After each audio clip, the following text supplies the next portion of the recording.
আসসালামু আলাইকুম এভরিওয়ান, শিল্প কুকিং চ্যানেলে আপনাদের স্বাগত। আজকে আমি আপনাদের রান্না করে দেখাবো মজাদার ফ্রুট কাস্টার্ড রেসিপি। তো কাস্টার্ড তৈরি করার জন্য ফার্স্টে আমরা জেলি তৈরি করে নেব। জেলি তৈরি করার জন্য আমি এখানে 1 কাপ পানি নিয়ে নিয়েছি। আমি নর্মাল ঘরে থাকা নর্মাল টেম্পারেচারের পানি এখানে ইউজ করেছি। এখন পানিতে আমি 2 টেবিল স্পুন চিনি অ্যাড করব।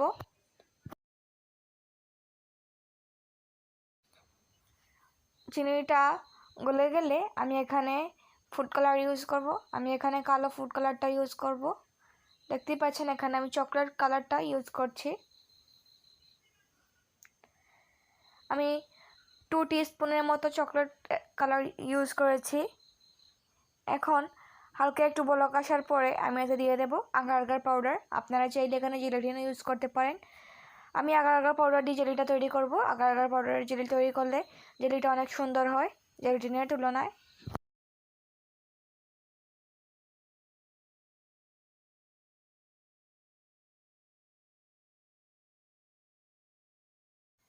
দেখতে পাচ্ছেন হালকা একটু বলক এসেছে। এ পর্যায়ে আমি 1 টিস্পুন আগার আগার পাউডার এখানে ইউজ করেছি।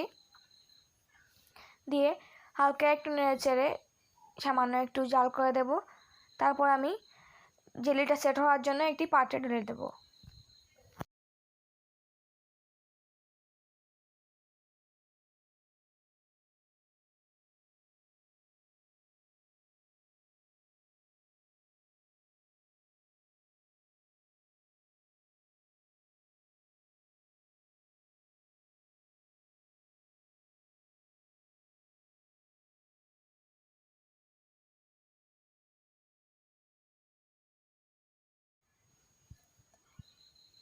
আমি চুলার আগুনটা বন্ধ করে এখন আমি জেলিটা সেট হওয়ার জন্য এখানে আমি একটি টিনের পাত্র নিয়েছি। টিনের পাত্রে আমি আগার আগার পাউডারের মিশ্রণটা ঢেলে দেব। দিয়ে ঠান্ডা হওয়ার জন্য এক সাইডে রেখে দেব।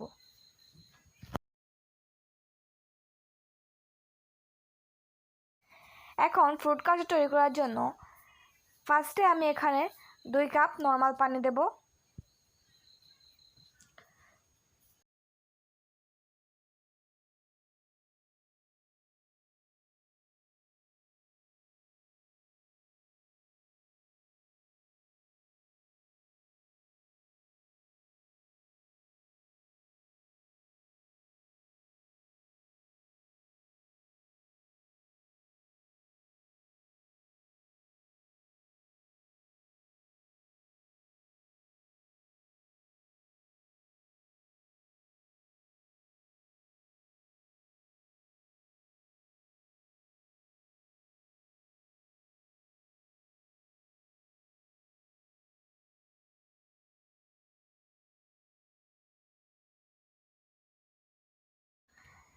পানিটা হালকা একটু গরম হওয়ার পর আমি একে একে হাফ কাপের মতো গুঁড়ো দুধ এখানে ইউজ করব। আমি ফুল ক্রিম মিল্ক পাউডারটা এখানে ইউজ করেছি। আপনারা চাইলে হাফ মিল্ক বা ফুল ক্রিম মিল্ক যে কোনো মিল্ক ইউজ করতে পারেন। আপনারা চাইলে এখানে লিকুইড দুধ দিয়ে করতে পারেন। গুঁড়ো দুধ দিয়ে করলে অনেক বেশি স্বাদ হয়।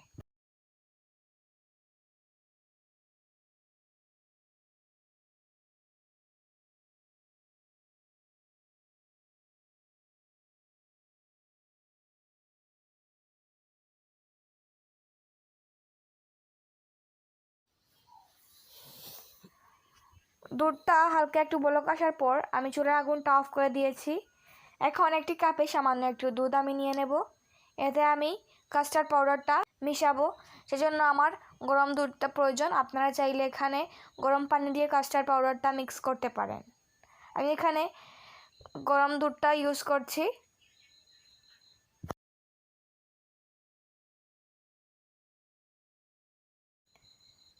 আমি একে একে 4 টিস্পুন কাস্টার্ড পাউডার ইউজ করেছি। কাস্টার্ড পাউডার দুধের মধ্যে দেওয়ার ফলে দেখতেই পাচ্ছেন দুধের কালারটা হলুদ বর্ণের হয়ে এসেছে।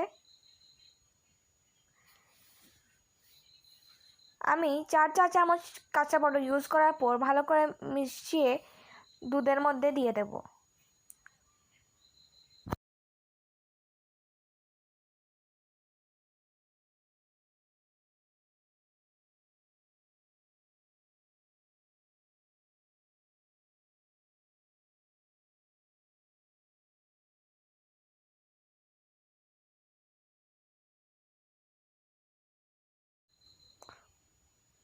দুধের মধ্যে দিয়ে চুলার আগুনটা আবারও হাই স্পিডে দিয়ে আরও 2 থেকে 3 মিনিট জাল করে নেব।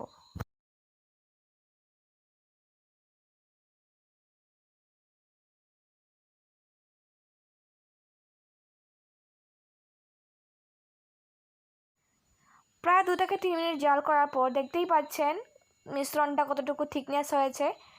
এই পর্যায়ে আমি চুলার আঁচটা বন্ধ করে দেবো। কাস্টার্ড পাউডার দুধে দেওয়ার ফলে দুধ অনেকটা ঘন হয়ে এসেছে। এটা কাস্টার্ড পাউডার একটি গুণ। কাস্টার্ড পাউডার দেওয়ার ফলে দুধ এরকম ঘন টাইপের হয়ে যায়। এ পর্যায়ে আমি হালকা একটু নেড়ে চেড়ে চুলার আঁচটা অফ করে দেব। এখন ফুড কাস্টার্ডে ফুড এবং জেলি মিশানোর পালা। আমি আগে যে জেলিটা সেটে বসিয়ে দিয়েছিলাম, জেলিটা অলমোস্ট সেট হয়ে গেছে, আমি ফ্রিজে রেখে দিয়েছিলাম। এখন জেলিটা আমি ছোটো ছোটো করে কেটে নেব।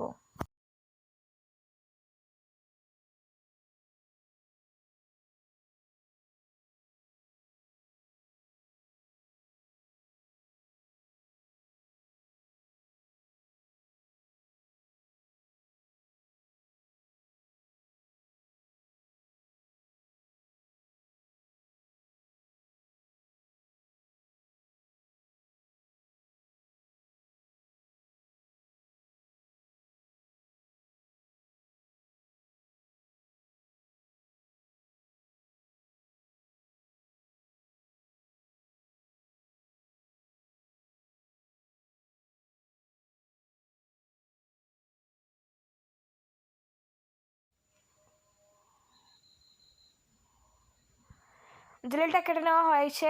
এখন আমি একটি পাত্রে জেলিগুলো আমি ছাড়িয়ে নিচ্ছি।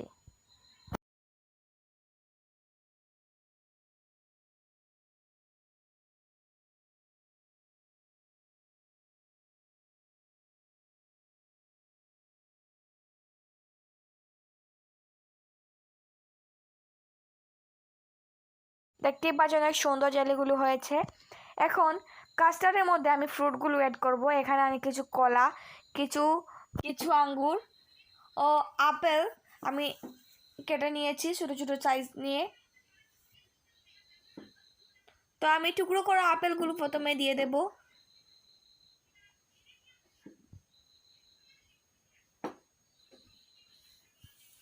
দেন আঙ্গুরগুলোও দিয়ে দেব, কলাও দিয়ে দেব আমি, এবং কিছুটা খেজুরও এখানে আমি অ্যাড করব।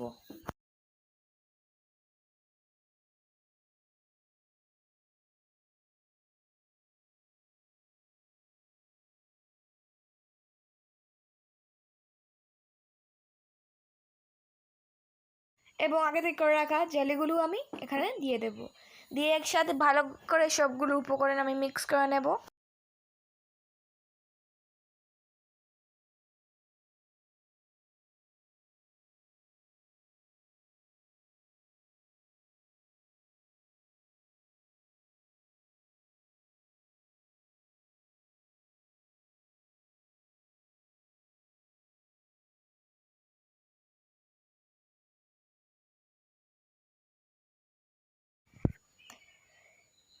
এই ডেজার্টটা অনেকটা হেলদি, কেননা এখানে অনেকটা ফ্রুট ইউজ করা হয়েছে আর একটা দুধ দিয়ে তৈরি, সেজন্য আপনারা খেতে পারেন, কোনো সমস্যা নেই। এটা অনেকটা হেলদি একটা খাবার।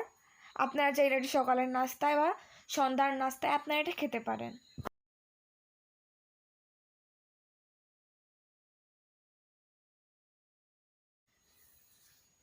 তো ফ্রুট কাস্টার্ডটা আমি এখন ফ্রিজে রেখে দেবো প্রায় 1 ঘন্টার মতো। 1 ঘন্টা পর ফিরে আসলাম। ঠান্ডা ঠান্ডা ফ্রুট কাস্টার্ড খেতে অনেকটা মজা লাগে, সেজন্য আমি ফ্রিজে রেখে দিয়েছি। আপনারা চাইলে ফ্রিজে না রেখে ঠান্ডা করে